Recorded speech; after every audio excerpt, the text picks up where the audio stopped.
The Atlantic Forest is a terrestrial biome and region which extends along the Atlantic coast of Brazil from Rio Grande do Norte state in the north, to Rio Grande do Sul state in the south, and inland as far as Paraguay and the Misiones Province of Argentina, where the region is known as Selva Misionera. The Atlantic Forest has ecoregions within the following biome categories: tropical and subtropical moist broadleaf forests, tropical and subtropical dry broadleaf forests, tropical and subtropical grasslands, savannas, and shrublands, and mangrove forests.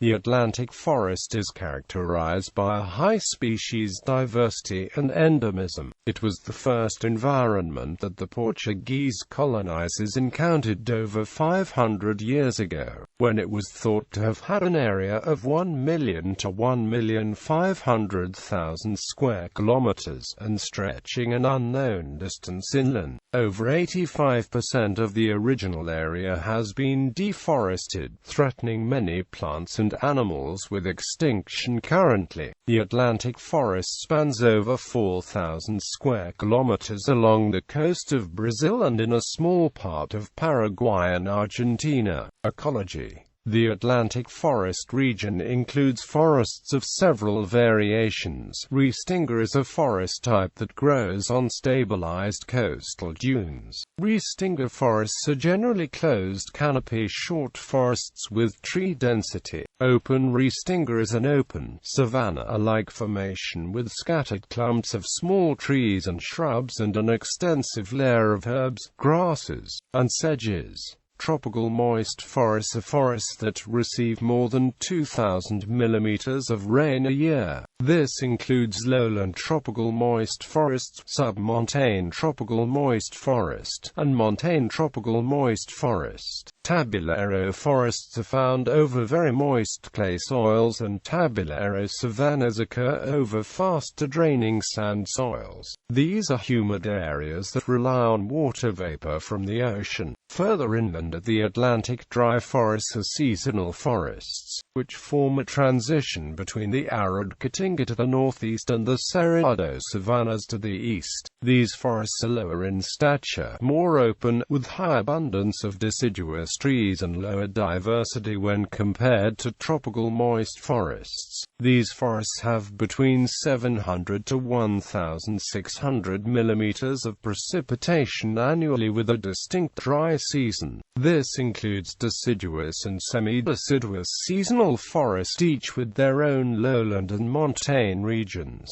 Montane moist forests are higher altitude wet forests across mountains and plateaus of southern Brazil. The Musununga forests occur in southern Bahia and northern Espiritu Santo states. The Musununga ecosystem ranges from grasslands to woodlands associated with sandy spodosols. The word Musununga is Amerindian Tupi-Guarani meaning soft and wet white sand. Shrubby montane savannas occur at the highest elevations, also called Campo Rupestre.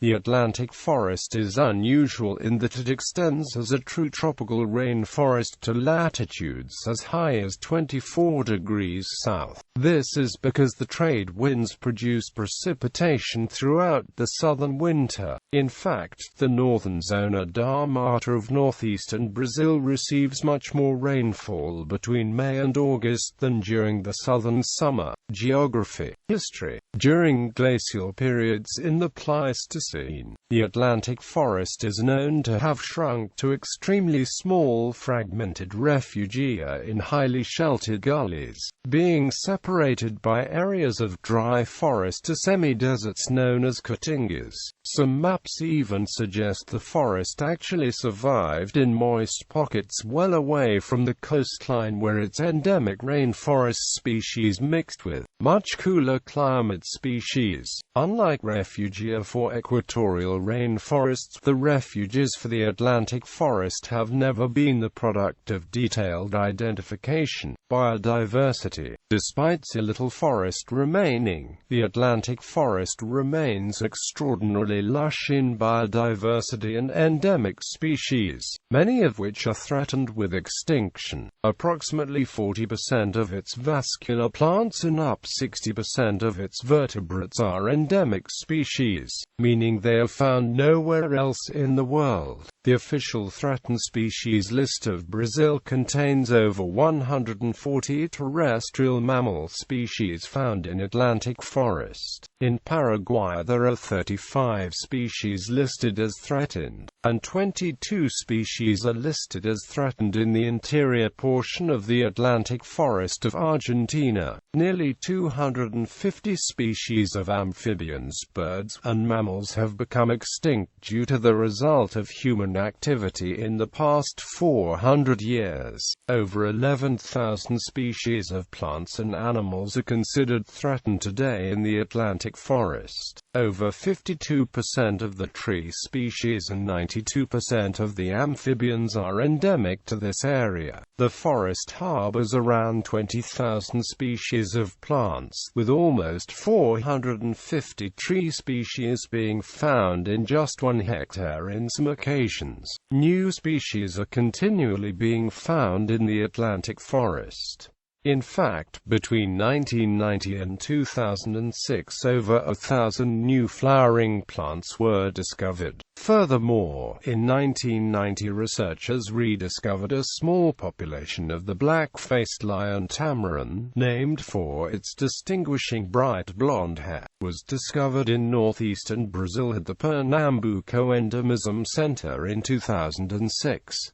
A species of endangered three-toed sloth, named the maned sloth because of its long hair, is endemic to the Atlantic forest. Conservation. Human impact. The incorporation of modern human societies and the needs for forest resources has greatly reduced the size of the Atlantic forest, which has resulted in species impoverishment. Almost 88% of the original forest habitat has been lost and replaced by human-modified landscapes including pastures, croplands, and urban areas. This deforestation continues at an annual rate of 5% and up to 2.9% in urban areas. Agriculture. A major portion of human land use in the Atlantic rainforest is for agriculture. Crops include sugar cane, coffee, tea, tobacco, and more recently soybean and biofuel crops. Pasture. Even more common than using land for agriculture is the conversion of forest to cattle pastures.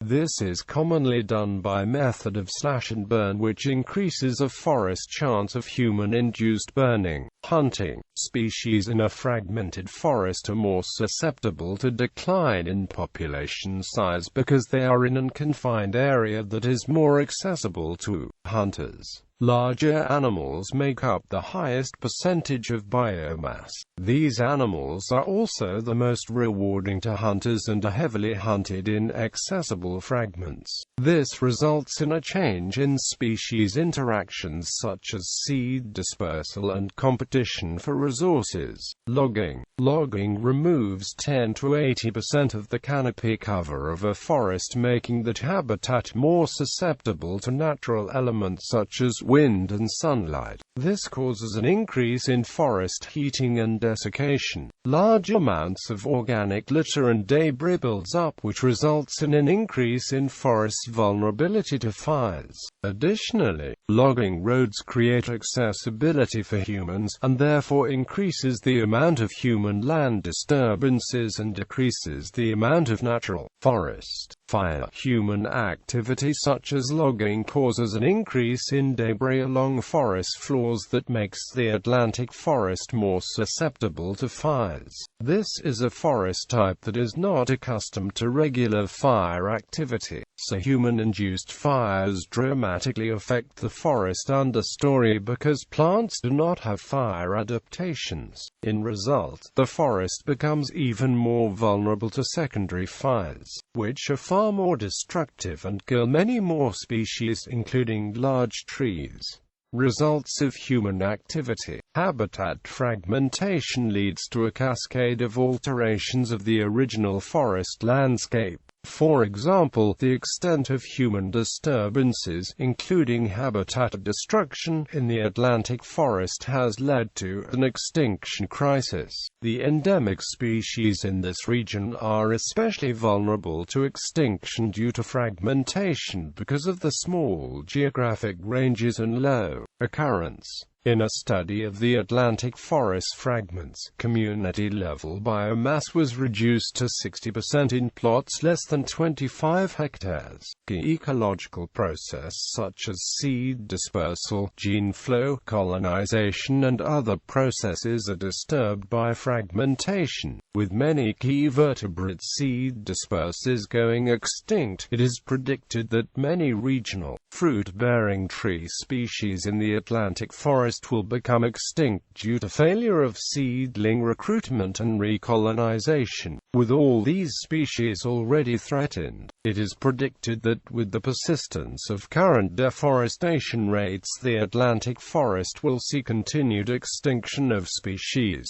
Conservation by non-governmental organizations. Due to the Atlantic forest's vast diversity of endemic plants and animals as well as the fragmentation affecting these species, many groups and organizations are working towards the restoration of this unique ecosystem. Non-governmental organizations are huge benefactors in Brazil, providing funding as well as professional help to the Atlantic forest due to the Brazilian environmental movement. One organization, called BirdLife International, is using the research to preserve bird biodiversity of the area by primarily working with people towards sustainability in the use of natural resources. Some organizations are receiving grants from the Critical Ecosystem Partnership Fund if they abide by the directions.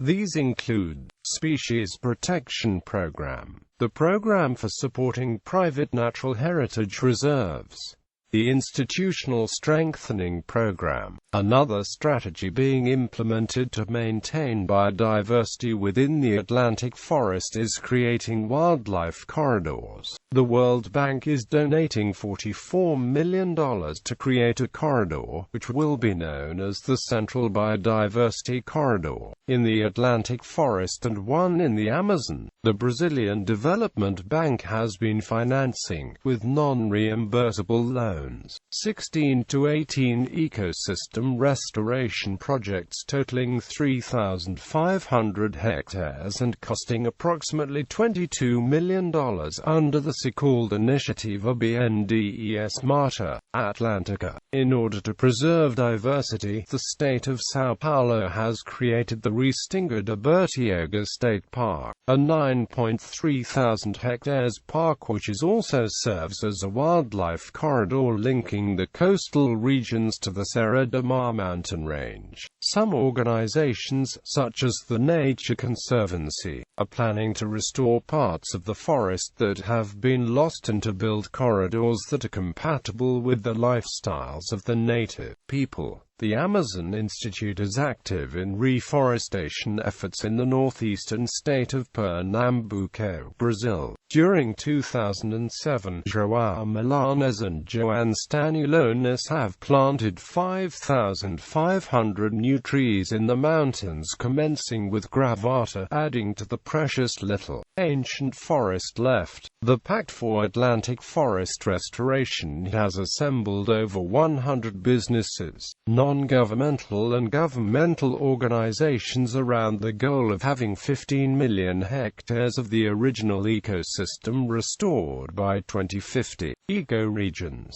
Terrestrial ecoregions within the Atlantic forest biome include tropical and subtropical moist broadleaf forests, Araucaria moist forests, Atlantic coast restingas, Bahia coastal forests, Bahia interior forests, Caatinga enclaves moist forests, Parana Paraíba interior forests, Pernambuco coastal forests, Pernambuco interior forests, Serra da Mar coastal forests, tropical and subtropical dry broadleaf forests, Atlantic dry forests, tropical and subtropical grasslands, savannas, and shrublands, Campos rupestris montane savanna, mangrove forests, Bahia mangroves, Ilha Grande mangroves, Rio Paranas mangroves, Rio São Francisco mangroves. Bibliography